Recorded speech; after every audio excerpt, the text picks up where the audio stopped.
Trying seems useless and love seems foreign. I hate everything I have become. I'm a cliche caricature of myself. A whining, sniveling idiot who would have done well to be a beautiful little fool like Zelda hoped for smartly. I think this is what my father was alluding to when I told him I was exactly the monster he raised me to be, and he said I know I did it wrong.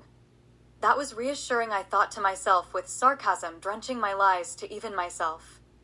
He probably did raise me wrong. He told me I could do anything a boy could do, and maybe even better, but later in life, I learned the hard way that that was a long, hard, and lonely road. A decade deep into adulthood, and all I had under my belt were some blown-up relationships. He should have told me that the men were going to eat me alive. I remember one time he said, "Well, you have had a rough time at it, but it's just been due to the end of bad relationships. You just take them all to the extreme." This conversation happened after another of my big mess-ups. I think this was his version of a motivational speech. I think the speech was after divorce 2, well, technically divorce 3, but only if you count the divorce my first husband and I canceled. Yes, it was so easy to get divorced the first time that we did it twice. I do almost everything twice and almost always have. I also never always do anything and almost only counts in horse hose, hand grenades, and high school love affairs, so go figure that out if you can. I do things with intensity. I used to have passion and enthusiasm for life. My principal told me when I got my first full-time teaching job that he hired me because of my enthusiasm. I have heard other people say they cannot stand me because of this same enthusiasm. It's ironic that our biggest strength is oftentimes also our biggest weakness, but then again, not much surprises me anymore because more often than not things are the opposite of what they first seem to be.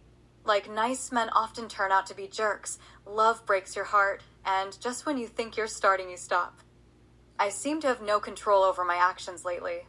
I'll say I'm going to go do something with every intention of getting it done, but then the next thing I know I'm doing something else completely.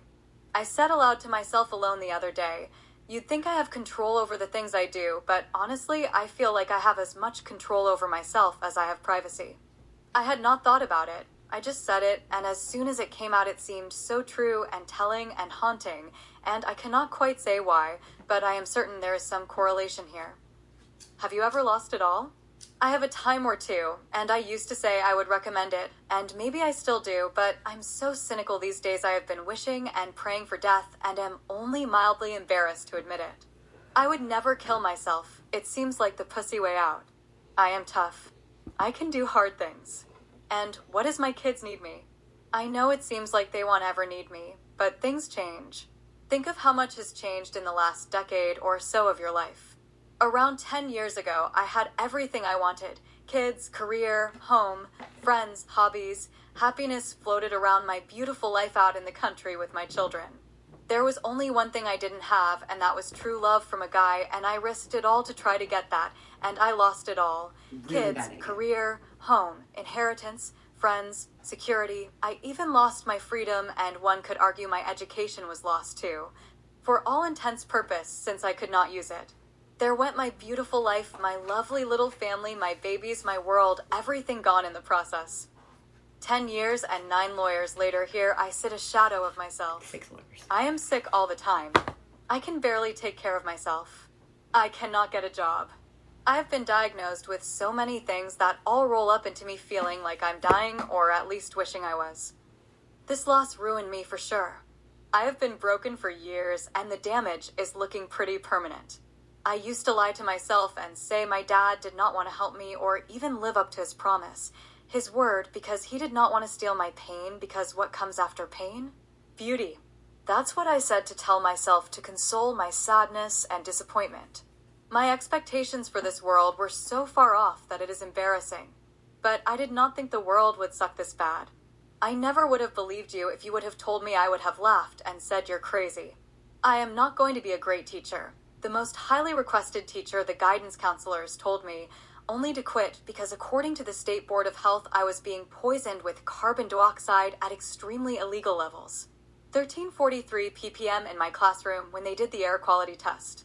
I already knew about them old and the asbestos. Legal limit. The head of maintenance came to my room one day at the end of 7th period and said, "Do you have a minute?" I want to show you what's going on under your classroom. I said sure and followed him as he explained, I, Onloy, have 2 years until I retire, and I cannot rizzle my pension, but I also cannot sleep at night if I don't at least show you what you're breathing. He pointed to the asbestos-covered pipes that had the sealant completely ripped and torn all over the place. The worst part, he continued, is the sheets of OSB they laid on top of the pipes to try to keep the asbestos from going up to your classroom. I was shocked.